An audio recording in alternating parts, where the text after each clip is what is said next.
샬롬, 이동춘 목사입니다. 오늘도 여러분의 삶이 주님의 평안으로 가득하시길 기원하며 하나님의 말씀을 나누겠습니다. 오늘 주시는 말씀은 출애굽기 27장 1절에서부터 8절의 말씀입니다. 너는 조각목으로 길이가 5규빗, 너비가 5규빗의 제단을 만들되 네모 반뜻하게 하며 높이는 3규빗으로 하고 그 네 모퉁이 위에 뿔을 만들되 그 뿔이 그것에 이어지게 하고 그 제단을 노수로 싸고 재를 담는 통과 부삽과 대야와 고기 갈고리와 불 옮기는 그릇을 만들되 제단의 그릇을 다 노수로 만들지며 제단을 위하여 노수로 그물을 만들고 그 윗네 모퉁이에 녹고리 넷을 만들고 그물은 제단 주위 가장자리 아래 곧 제단 절반에 오르게 할지며 또 그 제단을 위하여 채를 만들되 조각목으로 만들고 노수로 쌀지며 제단 양쪽 고리에 그 채를 꿰어 제단을 매게 할지며 제단은 널판으로 속이 비게 만들되 산에서 내게 보인 대로 그들이 만들게 하라. 아멘. 출애굽기 27장 1절에서부터 8절 말씀을 본문으로 제단에 대해 라는 제목으로 출애굽기 44번째 시간의 말씀을 나누도록 하겠습니다. 여러분은 제사라는 말과 예배라는 말 중에 어느 것에 정감이 가십니까? 혹자는 제사는 동양적 정감이고 예배는 서양적 정감이라고 지적합니다. 된장 맛이냐 치즈 맛이냐라는 것이지요. 그럴듯합니다. 구약이 히브리적 토양, 즉 동양적 토양을 갖고 있고 신약이 헬라적 토양, 즉 서양적 토양을 갖고 있다는 것을 보더라도 이 지적은 그럴듯합니다. 그런데 성경에서 제사와 예배는 같은 말입니다. 물론 구약에서는 제사라는 말이 주로 사용되고 신약에서는 예배라는 말로 주로 사용됩니다. 글자의 의미로 보면 제사는 인간과 신이 서로 접한다는 뜻입니다. 예배는 예를 갖추어 절을 한다는 뜻입니다. 이 둘을 합치면 인간이 하나님 앞에 예를 갖추어 절을 하고 절을 하는 인간에게 하나님이 만나 주신다는 의미입니다. 오늘은 인간이 하나님을 만나라고 하고 하나님이 인간을 만나 주시는 성막 중 제단에 대해 공부하려고 합니다. 제단은 제사에 있어 아주 중요한 역할을 하는 기구이자 공간입니다. 제사에는 반드시 희생 제물이 있어야 합니다. 거룩하신 하나님을 뵙기 위해서는 죄가 없어야 합니다. 그런데 인간의 죄는 인간이 죽는 것으로 없어질 수 있습니다. 그러나 그렇게 되면 현재 살아남을 수 있는 인간은 아무도 없게 됩니다. 그래서 대속물이 필요한 것이지요. 동물이 대신해서 인간의 죄값을 치르는 것입니다. 이렇게 인간의 죄값을 대신하는 대속물을 희생시키는 작업을 제단에서 하는 것입니다. 이렇게 제단에서 죄를 속하는 작업을 거치지 않고는 그 누구도 하나님 앞에 나아갈 수 없습니다. 우리는 보통 예배당 강단을 제단이라고 합니다. 이러한 용어를 사용한 배경이 궁금한데 대략 유교의 제사 문화로부터 받은 영향이 클 것입니다. 이러한 호칭은 의미가 있다고 생각합니다. 말씀이 선포되어지는 곳을 강단이라고 하는데 이를 유교의 영향으로 제단이라고 했을 때 말씀을 전달하는 이나 말씀을 듣는 이 모두 하나님 앞에 죽어야 된다는 것을 의미하는 것이 되기 때문입니다. 말씀을 듣기 전에 자아가 죽지 않으면 말씀이 튕겨나갑니다. 말씀을 듣고 자아가 죽지 않으면 생명의 역사가 일어나지 않습니다. 자아는 죄에 종속되어 있기 때문입니다. 그러므로 자아를 죽이는 일은 무엇보다 중요합니다. 그렇다면 자아를 어떻게 죽일 수 있을까요? 이 답은 오늘 본문에 제시된 제단에 대한 내용을 살펴봄으로 찾을 수 있습니다. 우선 소용되는 재료를 봅니다. 재료는 조각목, 즉 아카시아와 노시입니다. 조각목은 여러 차례 살펴본 바대로 예수님의 인성과 인간의 연약함을 보여줍니다. 그리고 노스는 하나님의 심판을 상징합니다.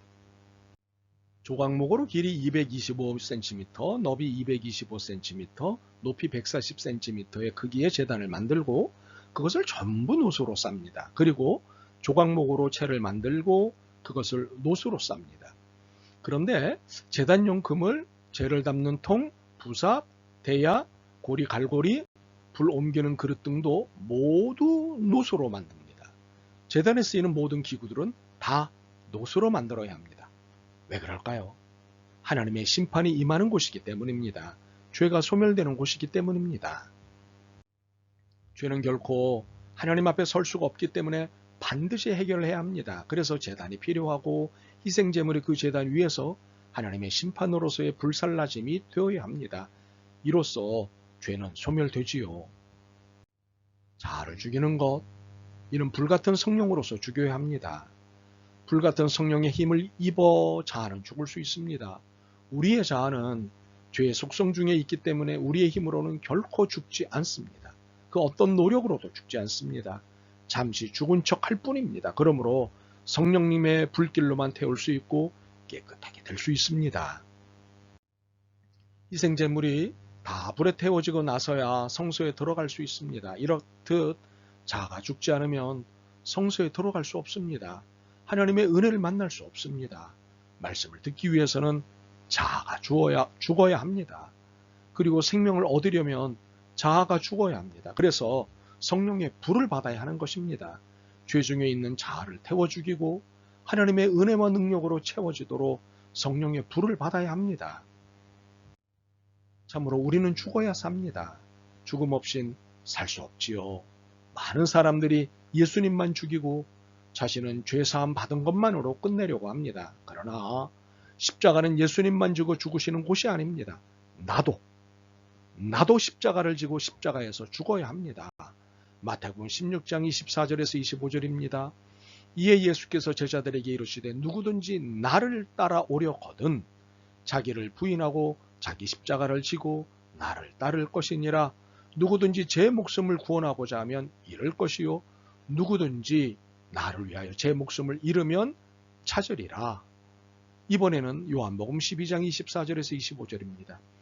내가 진실로 진실로 너희에게 이르노니 한 알의 밀이 땅에 떨어져 죽지 아니하면 한 알 그대로 있고 죽으면 많은 열매를 맺느니라. 자기의 생명을 사랑하는 자는 잃어버릴 것이요 이 세상에서 자기의 생명을 미워하는 자는 영생하도록 보존하리라. 예수님은 우리에게 십자가를 지라고 죽으라고 자신을 미워하라고 말씀하십니다. 이것만이 살 길이고 영생의 길이기 때문입니다. 기독교의 힘은 자아를 죽이고 주님을 따르는 데서부터 나타납니다. 나는 없어지고 주님만 드러내는 데서 나타납니다. 갈라디아서 2장 20절입니다. 내가 그리스도와 함께 십자가에 못 박혔나니 그런즉 이제는 내가 사는 것이 아니요 오직 내 안에 그리스도께서 사시는 것이라. 이제 내가 육체 가운데 사는 것은 나를 사랑하사 나를 위하여 자기 자신을 버리신 하나님의 아들을 믿는 믿음 안에서 사는 것이라. 내가 살아있으면 주님이 들어서실 자리가 없습니다. 내가 죽으면 주님이 사십니다.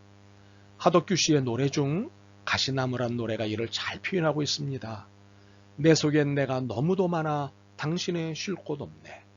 내 속엔 헛된 바램들로 당신의 편할 곳 없네. 내 이기적인 욕망과 자아가 죽고 내 자리가 비워져야 주님이 내 안에서 사시게 됩니다. 물론 내 자아를 죽이는 작업이 결코 쉽지는 않습니다. 그래서 이를 위해 매일 애써야 할 것 둘이 있습니다. 하나는 기도이고 다른 하나는 말씀 묵상입니다. 기도는 일종의 고백적 태도로 내 부족을 인정하고 주님을 의지하는 것입니다. 내 의지로는 자아를 죽일 수 없음을 인정하는 것이지요. 그래서 주님께서 이 뻣뻣한 자아를 죽여주십사 하고 간청하는 것입니다. 성령의 불로 나를 태우시고 내게 성령 충만을 주소서. 말씀 묵상은 내 안에 나를 깨달아 나를 버리고 주님의 능력을 힘입는 시간입니다. 말씀에 나를 비추는 것입니다. 용서하라고 하셨는데 과연 나는 용서하였는가? 사랑하라고 하셨는데 과연 나는 사랑하고 있는가? 겸손하라고 하셨는데 과연 나는 겸손한가? 등등 그날의 말씀이 내게 던지시는 질문에 나를 반성하는 것입니다. 그리고 회개하며 능력을 구하는 것입니다. 이 말씀대로 살 수 있게 힘을 주옵소서. 바라기는 이렇게 기도와 말씀 묵상을 통해 내 자아를 죽이는 기본 작업을 하고는 기도한 대로 묵상한 대로 살기 위해서 하루 종일 애쓰는 우리가 되길 소망합니다. 주여 나를 도우소서. 아멘. 주님, 저희 안에 죽지 않은 자아가 너무 큽니다. 주님을 기쁘시게 못할 자아가 너무 큽니다. 불쌍히 여기시옵소서. 성령의 불로 자아를 태워 주옵소서. 주님께서 기뻐하는 사람이 되게 도와주옵소서. 예수 그리스도의 이름으로 기도드립니다. 아멘. 오늘도 여러분의 믿음과 삶을 응원합니다. 사랑합니다.